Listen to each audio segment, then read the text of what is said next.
Laura Benson thought she had the perfect life: a loving husband, a devoted mother, and a peaceful home. But when Eric Benson began spending too much time with Margaret, Laura's own mother, what started as suspicion turned into a chilling discovery that would destroy 3 lives and leave 2 bodies buried in the woods.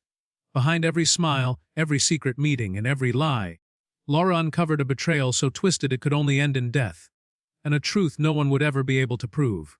Laura Benson's life looked flawless from the outside. The neat white house with its trimmed hedges, the golden retriever lounging on the porch, the laughter that often echoed through the backyard. Everything about her world painted a picture of quiet success. Neighbors often told her how lucky she was to have a husband like Eric, a man who seemed endlessly devoted, patient, and charming. He worked as a financial consultant, always immaculately dressed and polite, while Laura taught art at the local community center. Together they had a 6-year-old son, Noah, whose innocent energy brought joy to everyone who knew him. Even more comforting was the presence of Laura's mother, Margaret, who lived just a few blocks away. Margaret was the type of woman people trusted instantly: graceful, nurturing, and always ready with advice or a warm meal. To anyone watching from the outside, the Bensons were a model of stability and love. But the first cracks in that perfect picture were small, almost invisible. It started with subtle things Laura brushed aside: Eric's sudden attention to his appearance, his growing tendency to work late, the moments when he'd seem lost in thought, as if living in another world. Margaret would often stop by to help with Noah's homework or dinner preparations when Eric wasn't home, assuring Laura that it was normal for men in demanding careers to drift a little. Laura believed her. After all, Margaret had raised her alone after Laura's father passed, and she had always trusted her mother more than anyone. But soon strange coincidences began to pile up. One evening, Laura came home early from work and found Eric's car in her mother's driveway. It didn't seem odd at first. Margaret had recently mentioned needing help with her internet connection. Laura rang the bell, waited a moment, then decided to leave. When Eric came home later, he said he'd been fixing a colleague's computer. He didn't know Laura had already seen his car elsewhere. The lie sat quietly in her mind, unchallenged but remembered. Over the next few weeks, Margaret and Eric's connection seemed to grow closer. They exchanged knowing smiles during family dinners, finished each other's sentences, and laughed about things Laura didn't understand. Her mother would sometimes call Eric directly for help with small errands, things Laura could have easily done. Still, Laura tried to silence her unease. She told herself that jealousy and imagination were dangerous companions. She was grateful to have a husband and mother who got along so well. But inside, something felt off. Late one night, while cleaning the bedroom, Laura opened one of Eric's drawers to find a small velvet box. Inside was a delicate gold necklace, simple, elegant, with a small locket. For a second she smiled, thinking it might be a surprise for her. But that happiness collapsed when she recognized the design. She had seen the exact same necklace on her mother a week earlier, a gift Margaret had said came from an old friend. Laura closed the drawer slowly, her heart pounding as her mind spun in circles. The coincidence was impossible to ignore. Sleep abandoned her after that. She began noticing details she had missed before. Eric leaving early under the excuse of client meetings. Margaret's sudden bursts of energy followed by nervous excuses to end conversations quickly. And the way both of them seemed to avoid eye contact when all 3 were in the same room. The warmth that once filled the family home now felt like a performance, carefully choreographed to hide something deeper. One morning, Laura stood by the kitchen window watching her mother's car pull into the driveway.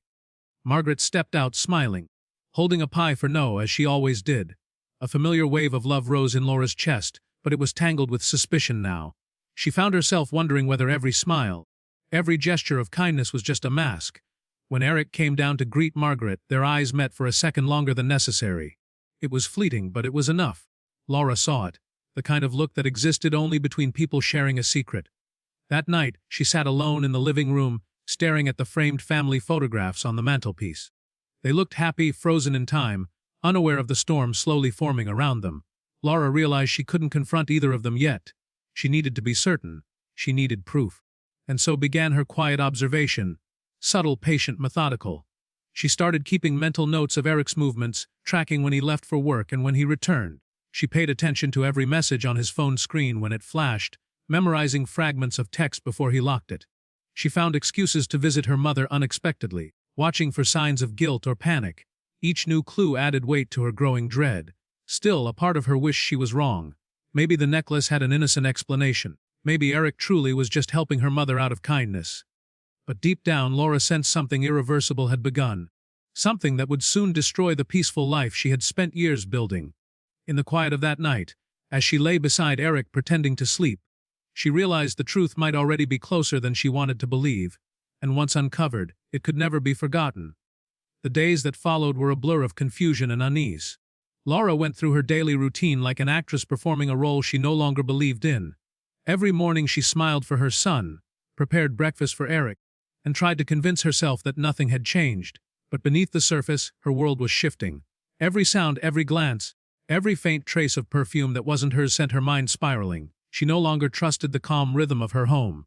She no longer trusted the people she loved most. One afternoon, Eric received a call while shaving. His tone was low, hurried, and unusually gentle. When Laura asked who it was, he said it was a client with a late payment. Moments later, as he left for work, she noticed he had changed into a fresh shirt and sprayed his cologne again, a detail that didn't escape her. She waited until he drove away before checking the call log on the home phone. The number was familiar. It belonged to Margaret. Laura sat in silence, staring at the digits on the screen as her stomach twisted. It could have been innocent. Perhaps her mother needed advice about bills or investments, but something told her it wasn't. The coincidences were multiplying too fast to ignore. She began keeping notes in a small notebook she hid inside an old recipe book. Times, places, calls, small fragments of truth that she hoped would make sense one day. A week later, Eric mentioned a business trip out of town. He packed lightly, kissed her goodbye, and said he'd be gone for 3 days. That night, Laura couldn't sleep. She tried distracting herself with television, reading, anything to keep her thoughts from drifting to where he really might be. But the gnawing instinct wouldn't rest. By morning, she decided to test her suspicion. She drove to her mother's house, parking down the street far enough to go unnoticed. The blinds were closed, but a faint light glowed from within. A familiar car sat in the driveway, Eric's. For a long moment, she couldn't move. Her breath caught in her throat as her heart pounded against her ribs. She had expected the worst, but seeing proof was different. It was the kind of betrayal that numbed everything: anger, sadness, even fear. She drove away without knocking, without a word, her vision blurring as tears welled up. She didn't need to see more. The truth was right there, plain as day. That evening, Eric called her from what he said was a hotel, his voice steady, pretending everything was normal. Laura responded softly, pretending to believe him. When she hung up, she stared at her phone for a long time. The betrayal wasn't just physical, it was deliberate, cruel, and carefully hidden. Her mother, the person she had trusted above all, had destroyed the last safe place she knew. Laura's world turned cold after that. She no longer sought comfort from anyone. Every movement she made felt like part of a performance. At home, she smiled for Noah and nodded through Eric's stories about meetings and clients, all while her mind calculated every lie. She began saving copies of bank statements, noticing unusual transfers, small amounts at first, then larger ones. Money was being withdrawn from their joint account, sent to a separate name she didn't recognize. The handwriting on the authorization forms looked suspiciously like Eric's. When Laura visited Margaret the following weekend, the tension was almost unbearable. Her mother greeted her warmly, offering tea and asking about Noah's school, but Laura could barely look her in the eye. Every smile seemed rehearsed, every touch calculated. The house smelled faintly of Eric's cologne, and on the coffee table sat a man's watch that wasn't her late father's. She said nothing. She didn't need to. The silence between them said everything. That night Laura drove home in near darkness, gripping the steering wheel until her knuckles turned white. She wanted to scream, but something inside her refused. She realized that words would only expose her pain, and she wasn't ready to give them that satisfaction. If Eric and Margaret wanted to lie, she would let them. For now, because what they didn't know was that she had started documenting everything. The calls, the sightings, the withdrawals, every hidden message she could trace. She wasn't going to confront them yet. She was going to wait until the evidence spoke for itself. But as the days went on, the strain began to show. Laura stopped sleeping. Every time Eric touched her, she recoiled inwardly, forcing herself to stay composed. Margaret's visits became less frequent, and when they did happen, she and Eric avoided being in the same room together for too long, as if aware of Laura's watchful eyes. The air between all three of them had turned thick with unspoken guilt. One night, after putting Noah to bed, Laura sat at the dining table, staring at the family photo on the wall. She saw smiles that once felt genuine but now seemed staged. Her husband's hand on her shoulder, her mother's proud expression beside her. Everything about that picture was a lie. She understood then that love, when corrupted by deceit, could turn deadly. As she closed her notebook and hid it away, a single thought echoed in her mind: betrayal like this doesn't go unanswered. What began as heartbreak was slowly hardening into something darker, the kind of cold determination that only truth, once violated, can create. Laura's world had turned into a quiet battlefield. Each day was a careful act of composure, each smile rehearsed to hide the storm underneath. Eric believed he had successfully buried his lies, and Margaret pretended her daughter remained oblivious. But Laura had become something neither of them expected: patient, observant, and dangerously calm. The pain that once consumed her had hardened into focus. She no longer wanted to cry or confront.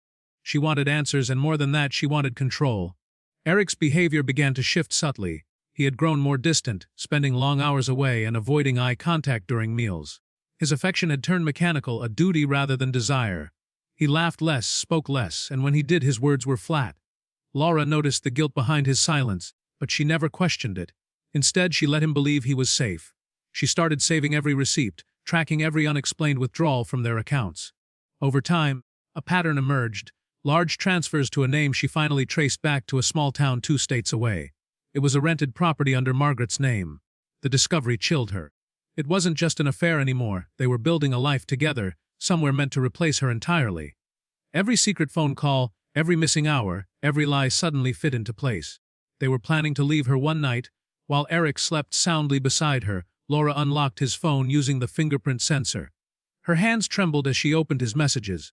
Most of them were deleted, but she found fragments: photos, short lines of affection, plans written in codes that only made sense when she read them twice. The reality was undeniable.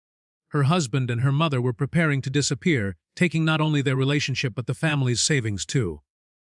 By dawn, Laura made a decision. She couldn't stop them from betraying her, but she could make sure they didn't escape untouched. She copied everything from Eric's phone: messages, contact logs, banking details, onto a small flash drive, storing it in a safe hidden behind the bedroom closet. Then she began to quietly gather more evidence. She installed a small tracking app on Eric's phone and waited. Within days, it confirmed what she already knew. Every evening he claimed to be at the office. His location showed Margaret's address. The anger inside her grew, not in violent bursts but in quiet waves. She stopped eating with him, stopped pretending. Eric noticed the change but mistook it for disinterest. Margaret, too, began to keep her distance, calling less often. The guilt in their voices was becoming obvious even to themselves.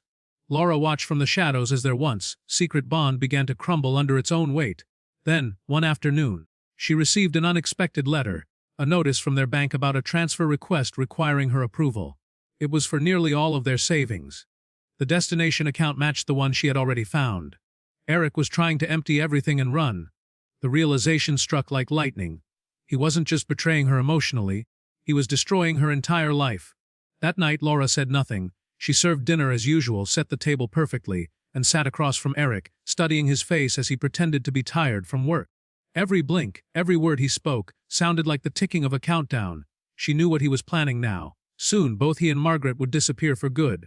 When Eric went upstairs, Laura retrieved the letter from her drawer and stared at it. The paper trembled slightly in her hands, not from fear, but from the weight of realization. Love, family, trust, all the things she believed in had been stripped away. What was left was the cold, bitter core of betrayal. She tore the letter into pieces and let them fall into the trash, one fragment at a time. She didn't need to stop the transfer through the bank. She would stop it another way. The next morning, she packed a small bag and told Eric she was taking Noah to her sister's house for the weekend. He nodded without hesitation, too distracted to question her. As she left, Laura noticed the relief on his face, the kind of relief that comes when guilt thinks it's finally safe. He had no idea she had copied his documents, tracked his phone, and documented every movement he made. 2 days later, when she returned, the house was empty. Drawers were left open, clothes gone, photos missing from their frames. On the kitchen counter sat a single folded note: "We didn't mean for it to happen." Her knees weakened as she read the words. It wasn't an apology. It was an escape. They had run away together, leaving behind nothing but the wreckage of their lies. For a long time, Laura stood in that silent kitchen, surrounded by the hollow remains of her home. And then, something inside her broke. Not in despair, but in final understanding. They thought they could erase her, but she had already written the ending of their story in her mind. The betrayal had begun with love, but it would end with justice. Laura closed the door to the house slowly, the sound echoing through the empty rooms. Whatever came next, she was no longer the woman they once deceived. She had become the reckoning they never saw coming. 3 months passed after Eric and Margaret vanished, leaving Laura and her son behind in the empty house that once symbolized happiness. The police called it a disappearance, but Laura saw it as a kind of death. They had killed the family she knew, and what remained was an echo of deceit. At first, she told herself it was over. They had run away, and that was punishment enough. Yet every night she found herself thinking about where they went, what they were doing, and whether they still spoke her name. The questions gnawed at her like slow poison. The investigation moved quickly at first. Detectives interviewed Laura, checked the bank records, and confirmed what she already knew: large withdrawals, fake identities, and one-way tickets purchased under assumed names. It was obvious they had planned to start new lives. But after weeks of no progress, the police interest faded. They assumed the pair had willingly disappeared and didn't consider foul play. To them, it was just another scandalous story of infidelity and escape. Then came the unexpected phone call that reignited everything. A car had been found abandoned deep in the woods across the state line. It matched Eric's registration. Inside were 2 suitcases, his wallet, and Margaret's purse. But there were no signs of struggle, no fingerprints other than theirs, and no bodies. The detective told Laura that, officially, it didn't mean much. People walked away from cars all the time. But Laura couldn't shake the feeling that this wasn't the end of the story. It was the beginning of something darker. She drove out to the site herself a few days later, parking where the tow truck had pulled the vehicle from. The forest was eerily quiet, and the cold wind whispered through the trees like voices she couldn't quite hear. She walked the dirt path slowly, her shoes sinking into the soft ground, trying to imagine what might have happened there. The air carried a faint metallic scent mixed with decay. For a moment, she thought she saw movement among the trees, but it was only a shadow shifting with the light. Weeks later, her suspicions were confirmed. A hunter stumbled upon a shallow grave half a mile from where the car had been found. The police sealed off the area, and soon the news broke: the bodies of Eric and Margaret had been discovered. Both were badly decomposed, making it difficult to determine what had happened. The initial assumption was murder-suicide, that they had chosen to end their lives together rather than face the shame of what they'd done. But when the autopsy reports came in, they told a different story. Eric had been poisoned. The traces were faint but unmistakable, a slow-acting toxin that had built up in his system over several days. Margaret, on the other hand, had died from a blunt force injury to the head hours after Eric's death. The police were baffled. There were no signs of robbery or struggle, no defensive wounds, no clear weapon. Inside the small cabin near the site, they found burnt remains of paper in the fireplace. The fragments that survived carried partial words: "She knows everything," and "we can't go back." The story spread quickly through the community. People whispered theories in grocery lines and cafes. Some said Margaret had killed Eric in guilt and then taken her own life. Others believed someone else had found them, someone with a reason to silence them both. Every rumor seemed to orbit around Laura. Her calmness, once seen as grace, now looked suspicious. The police returned to question her again, this time less sympathetically. They asked where she had been during the week Eric disappeared. They asked why traces of the same poison found in Eric's body had been purchased months earlier using her credit card. Laura had answers for everything. The chemicals, she said, were for cleaning brushes she used in her art classes. The travel receipts were for visiting her sister, which her relatives confirmed. Nothing directly tied her to the crime, but the cloud of doubt around her grew heavier. Still, she never lost her composure. During every interview, she remained calm, almost detached. She spoke about her husband and mother, as though they were strangers whose stories she had already finished reading. Investigators noticed her lack of emotion but couldn't prove anything. Without a confession or a witness, the case stalled again, eventually labeled as inconclusive. Laura stayed in that house for another year. People avoided her now, unsure what to believe. Parents pulled their children away from her son at the park. The once friendly neighbors crossed the street when she walked by. But she didn't care. The silence suited her. It allowed her to think. Late at night, she would sit by the window, staring at the empty driveway where Eric's car used to be. Sometimes she wondered if they had ever truly loved each other, or if she had just been convenient. A bridge between two people too weak to live honestly. Yet when she thought of their final days, she felt something close to peace.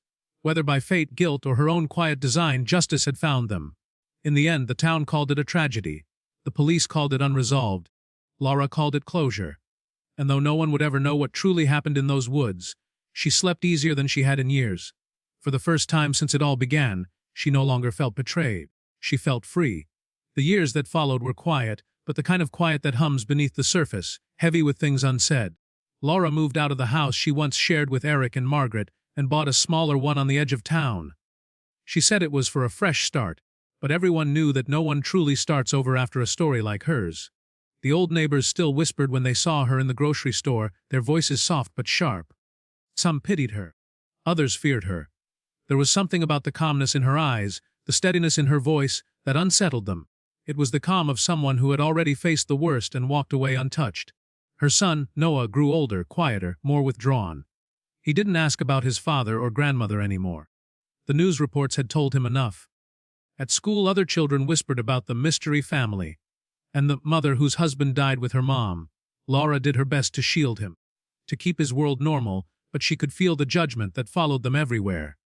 She spent her days teaching art again, her nights painting alone in the dim light of her studio, creating pieces filled with darkness and stillness. People who saw her work called it hauntingly beautiful, but they didn't understand what they were really looking at. Each brushstroke was a confession disguised as art. The police closed the case officially after 2 years. The final report listed the cause of death as undetermined. There wasn't enough evidence to classify it as a double homicide, nor enough to declare a murder-suicide. It was left in a gray space, unsolved and unresolved. But the detectives who had worked the case never truly let it go. One in particular, Detective Harris, continued to revisit the file long after it was shelved.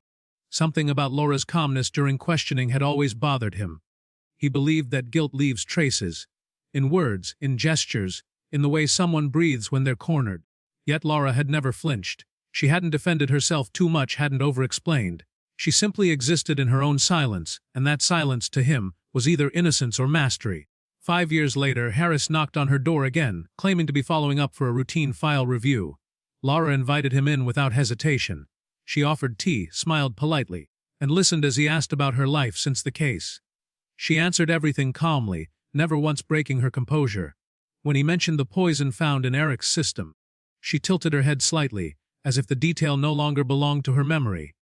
She said time had erased most of those years from her mind, that she'd learned to forget. Harris studied her closely but left that day with no new leads. As he walked away from her porch, he realized he had spent years chasing a ghost. Behind him, Laura closed the door and stood still in the quiet hallway. She had known this day would come, the last check, the final question. And just like before, she had been ready. Everything had been cleaned, hidden, erased. The old safe behind the closet was empty now, its flash drive destroyed years earlier. The house smelled of fresh paint and soap. Not a trace of the past remained except inside her. That night she stood in her backyard under the pale moonlight. The wind moved through the trees softly, carrying memories she had buried deep within herself. She thought about the forest, about the shallow grave, and the final moments neither Eric nor Margaret could have predicted. She remembered the way betrayal had changed her, reshaped her into something unrecognizable, not cruel, not kind, just cold. What she did that night in the woods had never felt like revenge. It had felt like balance. Her life after that was simple. She lived quietly, taught art to children, kept to herself. People eventually stopped talking about her. New scandals replaced old ones. The Benson name faded from headlines and became just another unsolved mystery buried in the town's archives. But every so often, someone new would move into town, hear the whispers, and ask about the woman whose husband ran off with her mother and turned up dead in the woods. The older residents would lower their voices and say, they never proved anything, but she knew. On rainy nights, when thunder rolled across the sky and her son slept upstairs, Laura sometimes walked through the house, touching the framed photographs that remained. Not of Eric, not of Margaret, those were long gone, but of Noah, of herself, of the quiet life she had built from the ashes. She no longer saw herself as a victim or a widow. She saw herself as a survivor of her own story, someone who had taken back what was stolen from her in the only way she could. Years later, when Laura finally moved again, this time to a coastal town where no one knew her name, she left behind no forwarding address. She sold the house, packed only a few boxes, and disappeared with her son.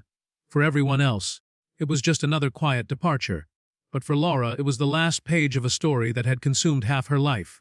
In that new place by the sound of the sea, no one knew what she had done or what she had endured. They saw only a graceful woman with kind eyes and a gentle smile, and when people asked about her past, she always gave the same answer, that she once lost everything and learned to start again. No one ever asked how. No one ever noticed the faint tremor in her voice when she said it. And no one would ever guess that beneath that calm surface lay a truth so dark it could never be spoken again.